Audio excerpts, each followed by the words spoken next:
Hi അസ്സാം വലൈക്കും നമസ്കാരം. അപ്പോൾ ഇന്ന് നമ്മൾ ഒരു വർക്കിംഗ് കിച്ചണാണ് നിങ്ങൾക്ക് പരിചയപ്പെടുത്തുന്നത്. കിച്ചൺ ഓപ്പൺ ചെയ്ത് 125 526 സൈസ് വരുന്നത്. ഈ ഒരു വർക്കിംഗ് കിച്ചണിലാണ് വിറകടുപ്പും വാഷിംഗ് മെഷീനും അതുപോലെ സ്റ്റോർ റൂമിന് പകരമായിട്ടുള്ള കബോർഡ്സും കൂടെ കൊടുത്തിട്ടുള്ളത്. ഇവിടെ മറ്റൊരു പാത്രം കഴുകാനുള്ള സ്പേസും കൂടെ നൽകിയിട്ടുണ്ട്. വിറകടുപ്പിന് മുകളിലായിട്ടും ഈ ഒരു സ്ലാബിലൊക്കെ ബ്ലാക്ക് ഗ്രാനൈറ്റാണ് വിരിച്ചിട്ടുള്ളത്. വിറകടുപ്പിന് തൊട്ടടുത്തായിട്ടോ ഗ്യാസ് സെറ്റ് ചെയ്തിട്ടുള്ളത്. അപ്പോൾ നിങ്ങൾക്ക് ഡൗട്ട്സ് ഉണ്ടാകും വിറകടുപ്പ് കത്തിക്കാറില്ലേന്ന്. വിറകടുപ്പ് വല്ലപ്പോഴേ കത്തിക്കാറുള്ളൂ, അപ്പോൾ അതുകൊണ്ട് തന്നെ ഗ്യാസ് അവിടെ സെറ്റ് ചെയ്തുകൊണ്ട് ബുദ്ധിമുട്ടൊന്നുമില്ല.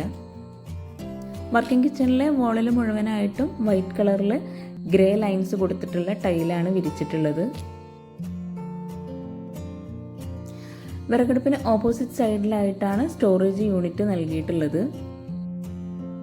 ഗ്രേ കളറിൽ അലൂമിനിയം ഫാബ്രിക്കേഷനിലാണ് ഈ ഒരു കബോർഡ്സ് ഇവിടെ ചെയ്തിട്ടുള്ളത്. സ്റ്റോറേജിന് നല്ല പ്രാധാന്യം നൽകിയിട്ടാണ് ഈ ഒരു കബോർഡ് ഇവിടെ ചെയ്തിട്ടുള്ളത്. സ്റ്റോർ റൂമായിട്ട് സെപ്പറേറ്റ് ചെയ്തിട്ടില്ല. ഇതുപോലെ ഈ ഒരു വർക്കിംഗ് കിച്ചണിൽ ഈ ഒരു വോളിൽ ലെങ്ത്തിലായിട്ടാണ് കബോർഡ്സ് നൽകിയിട്ടുള്ളത്.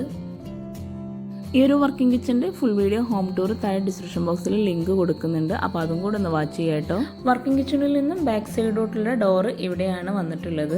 GI പൈപ്പിൽ ചെയ്തിട്ടുള്ള ഈ ഒരു ഗ്രില്ലിൽ ബാക്ക് സൈഡിലായിട്ട് നെറ്റിട്ട് കൊടുത്തിട്ടുണ്ട്. അതുപോലെ ചാനൽ സബ്സ്ക്രൈബ് ചെയ്യാൻ ആരും മറന്നു പോകരുത്. പിന്നെ നിങ്ങളുടെ ഫ്രണ്ട്സിനും റിലേറ്റീവ്സിനൊക്കെ ഒന്ന് ഷെയർ ചെയ്ത് കൊടുക്കുക. നിങ്ങൾക്ക് എന്തെങ്കിലും ഡൗട്ട്സ് ഉണ്ടെങ്കിൽ താഴെ കമൻറ്റിൽ ചോദിക്കാവുന്നതാണ്. താങ്ക്